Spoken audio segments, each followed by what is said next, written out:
I want to thank the chair, and let me just follow up on what Senator McCaskill just asked about. You know, the 2010 defense authorization, in fact, directed this very issue.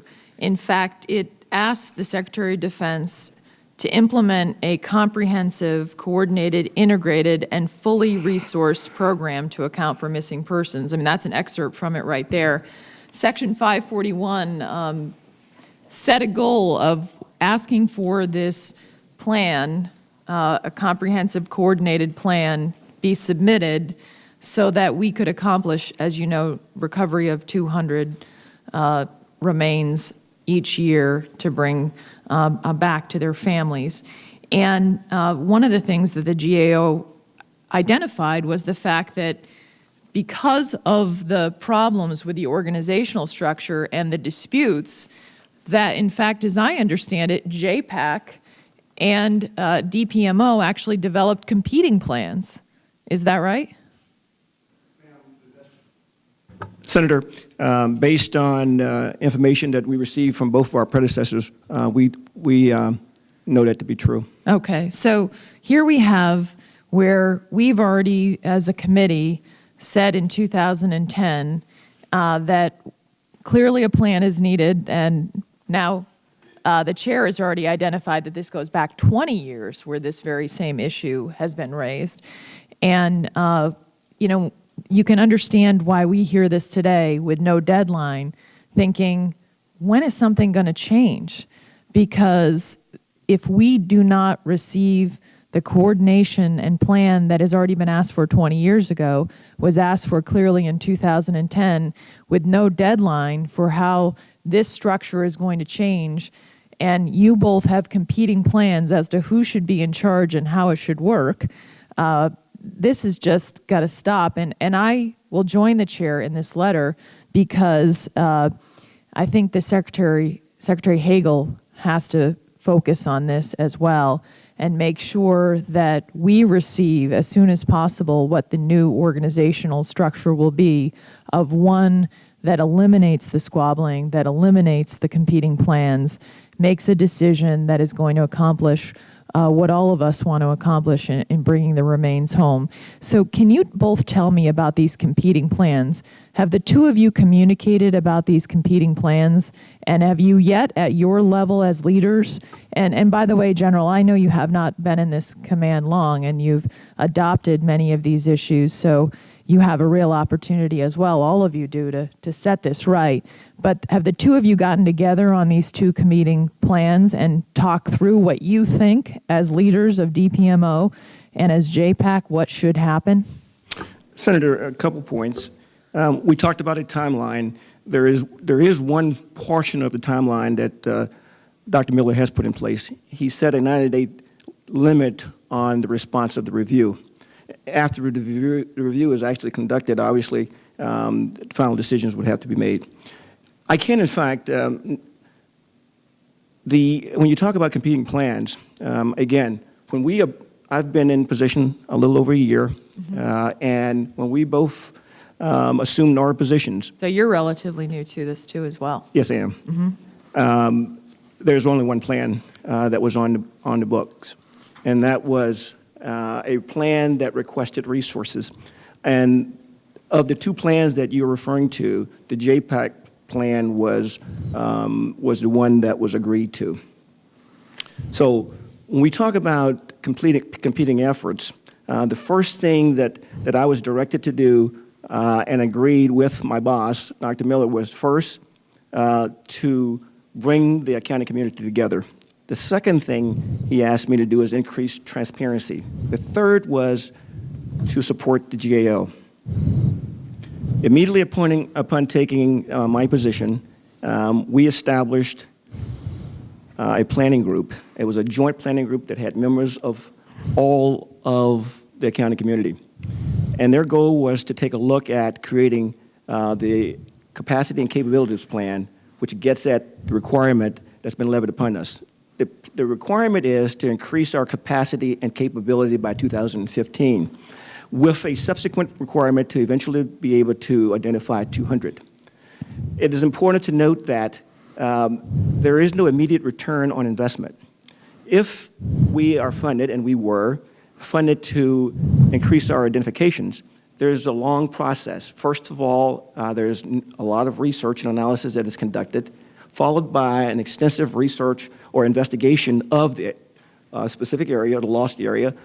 Then there's a recovery, and oftentimes it might take more than one investigation, more than one recovery, and finally it goes to the lab for identification. So it takes time before there is a return. You know, and certainly, Mr. Winfield, I don't dispute that this process takes time in terms of the proper recovery of these remains. But I don't see, unless we get at the fundamental structural issues that the chair has raised so that we're all working together instead of spending the time or duplicating resources or not having clear chains of authority, how we could possibly reach the goal and most effectively do this on behalf of the American people. Would you agree with me on that? That if the structural barriers are there and people aren't all working together in the best way, then how, you know, obviously no matter what time it takes in terms of the processes, then we're not going to be able to effectively achieve that. Would both of you agree with me on that? We have done an extremely good job at unity of effort. We work together on a daily basis. I communicate with Major General McKay every day. Well, let me just get at a more fundamental question. Mm-hmm. Do you disagree that with the way things are right now, you've had these two competing, obviously, that came up through DPMO and JPAC to address the 2010 NDAA. You've seen the organizational structure.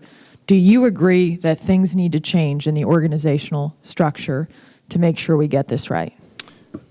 Senator, we agree with the recommendations that were made by the GAO that there is a need to take a look at our organizational structure. So just a look. Again, as it's important that the review is conducted, and CAPE is going to take a good look and a review and an assessment of our organizational structure. See, here's what worries me. You've been looking and looking for 20 years. And it is just very evident, I thought the chair's point was well taken, that the lines of authority here don't make clear authority, so that would be the most efficient way to drive the results, as identified in the GAO report and identified 20 years ago, and obviously focused on in the 2010 NDA, and I'm sure many others that we didn't pull up today. But so we can keep looking and looking, but we need to go beyond looking. We need results, and that's why we're so concerned about driving a date on this, of making sure that we get an outcome, of not just, I don't want to be here next year in the defense authorization asking the very same questions without some results, and I'm sure neither of you do either. So that's when I hear look, it really raises flags for me in general. I don't know if you have a comment. I know my time is up, but. Senator, if I could, the competing plans were back shortly after the NDA was introduced and the goal was established. There were competing plans for resources. I can assure you that there are no competing plans today. We have an integrated plan. DASD Winfield took the lead on a capabilities and capacity plan for 14. It included all of the partners. And I'd also clarify that the cooperation and coordination between JPAC and DPMO, the two largest partners within the accounting community, has never been better. I have complete trust in DASD Winfield. As he said, we communicate almost daily, and I don't see competing plans in today's construct. You know, getting back to the question that we had initially on the organizational structure and implementing the GAO's findings, I know that Dr. Miller is looking at this issue, and have you briefed Secretary Hagel on this issue as well? Because I do believe that this is an issue that needs a fire lit on it from the top to make sure that we're really driving this and we're not ending up in the same position. So I don't know if you've had an opportunity, General or Mr. Winfield, to brief the Secretary on this. Senator, I obviously have weekly conversations with Dr. Miller, but I would have to take for record any conversation that he may have had with the Secretary of Defense. No, I'm just trying to get at, because we will direct this up to the secretary level and obviously talk to Dr. Miller as well, because I do believe that this has to come also from the top to make sure that we resolve these issues. And, you know, I know that Senator McCaskill had asked you, General, about the internal Dr. Cole report. One of the things that troubled me about it, I understand that there was a lot of internal dispute about the validity of it and why it was, why some of the criticisms were in it, and, you know, did people have other motivations?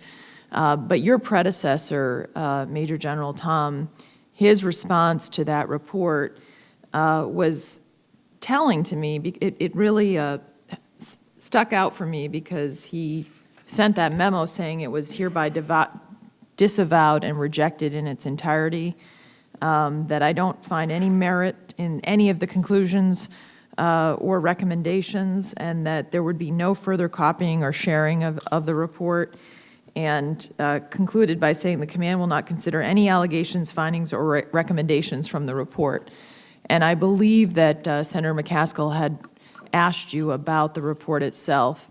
Do you agree with that there's nothing valid in that report, that we can take some lessons from, putting aside the motivation of it? Senator, before I answer that question, Madam Chairman, if I could clarify, the ORISE program was actually 1992. I misspoke with adding 50 years to that. But by all means, we will get you the information that you require. Thank you. Senator, toward your question, I believe that we have implemented recommendations from Dr. Cole's report. 3 I'd like to highlight, which I think are bearing fruit for us, is the fact that we established an investigation decision board to review field investigations that would come forward, to review research that would come forward as to whether or not it should qualify for a field investigation. We also reorganized the command, and now we have most of our, not most, but all of our supporting deploying personnel under one division. They work investigations and recovery for the actual field missions.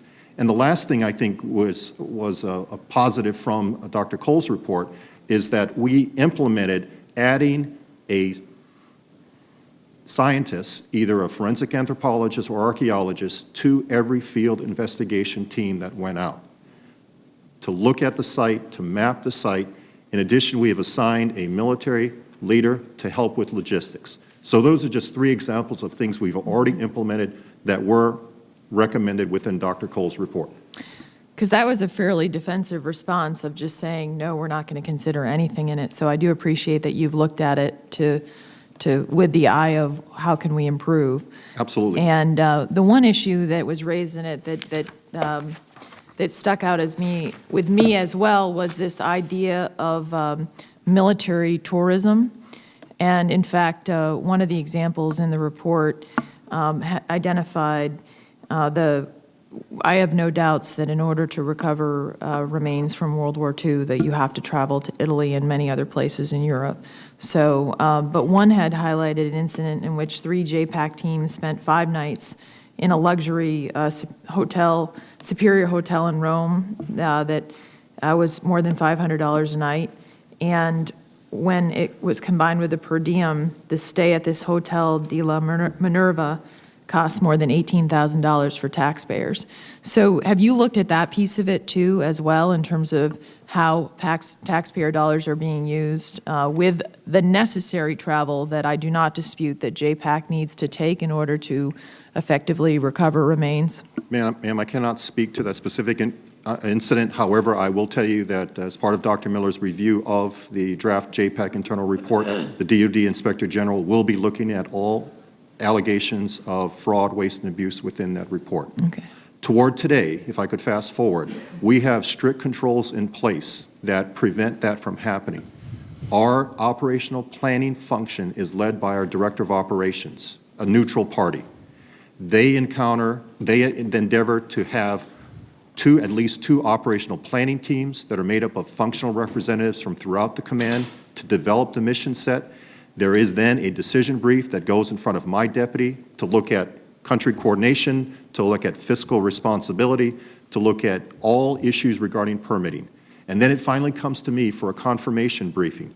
So I believe today we have multiple levels of control whereby other aspects within JPAC, functional aspects, are involved in the decision-making process as to whether or not we are expending taxpayer dollars to advance a mission, whether it be an investigative one or a recovery one. And is this process something you've put in place since you've come into this command? No, ma'am, it was put in place by my predecessor, and I have just increased it and improved it as we've gone along. It's a constant reevaluation, a self-assessment. We have after-action reports after the teams come back. We determine what did we miss in the operational planning function, and we then adjust. So Well, it's a continuous improvement process. And I hope that you will review the examples, the one that I just identified and others in there, to do an after-action report to make sure that taxpayer dollars were being used responsibly, so that any corrections can be made, that those types of things don't happen again.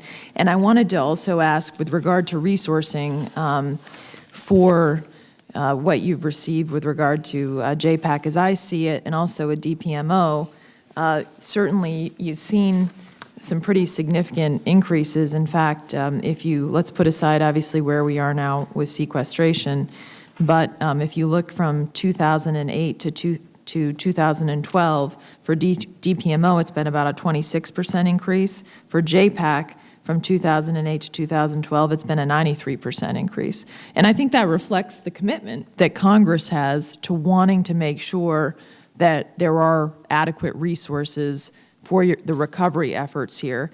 But then if I look at the numbers of remains that are recovered, there's not a reflection of the increase in resource. As I look in the numbers of remains recovered between 2008 and 12, it ranges from 62, 71, 74, 94, and 82, but there really doesn't seem to be the consistent increase in that piece of it along with the increase in resources. So I think this resource issue of what you need for resources, I know that my time is up, and I know that the chair was going to ask about this, but I would like to get your perspective on, with the additional resources we've invested in this, how come we haven't already seen, is it as a result of some of the issues identified in the GAO report, seen better results, and what are we going to need going forward? So I know that's a broad question, and I know the chair will probably have a number of questions in this area, but I think it's important that we get at these fiscal issues. Ma'am, our baseline budget in 2012, when the additional resources were added, was $71 million. Today in FY13, it's $89 million. And there was additional growth built in through the appropriation from Congress, as endorsed by the department, where over a 5-year plan, we were going to be added 253 personnel, as well as $314 million additional dollars to our program. That's hit a speed bump because of the fiscal environment we face, but we're confident that with the balance between smaller resources as well as what we need to do and how we need to optimize our efficiencies and effectiveness, that we will be able to do so. Okay. Senator Ayotte? So right now, if in terms of family members, how do they receive information on someone that they've lost? Do they have to contact you? Do you contact them? How does that happen right now? Yes, there is a procedure. Again, this is a county community effort in pretty much the entire process. The communications is done by the service casualty officers. We will pass the information to them, and they will make the presentation to the families. If they have questions, the families have questions, information will be passed to the service casualty officers and passed to us. We do the research, and back and forth is the way that works. And I would totally agree with what Senator McCaskill said about, I think that families should get whatever information that you have, and because they deserve this. And when you think about particularly our World War II veterans, I know it was just added to your statutory duties in 2010, but so many of them, obviously now if you think about the, family members, the spouses, we're getting to a point where we're losing so many of them, and I'm sure that the urgency of providing this information to their families becomes even greater. so that they can know and obviously just know whatever we know. And I'm really blessed because my grandfather is World War II veteran. He's 97 years old. He's still with us. So I think about, so many of them aren't going to be with us, and I'm sure they're widows as well. So there is an urgency to this, and whatever we know, they should know. I also wanted to follow up on this issue that, General, you had clarified, said originally, as a result of the 2010 NDAA as identified in the GAO report, there came up two different plans, one from DPMO, one from JPAC, and now you've settled on the JPAC plan and you're on the same page as I understand it. But we haven't received anything yet, have we, to my knowledge? Because I thought ultimately we were going to get that report. Senator, we didn't agree to the JPAC plan. Again, the requirement was to create a comprehensive, coordinated, integrated, fully funded program. Right. And the JPAC plan and the plan that was being forwarded by DPMO didn't include all of those elements. Since we both are... So we're not there yet. Well, we've created a plan.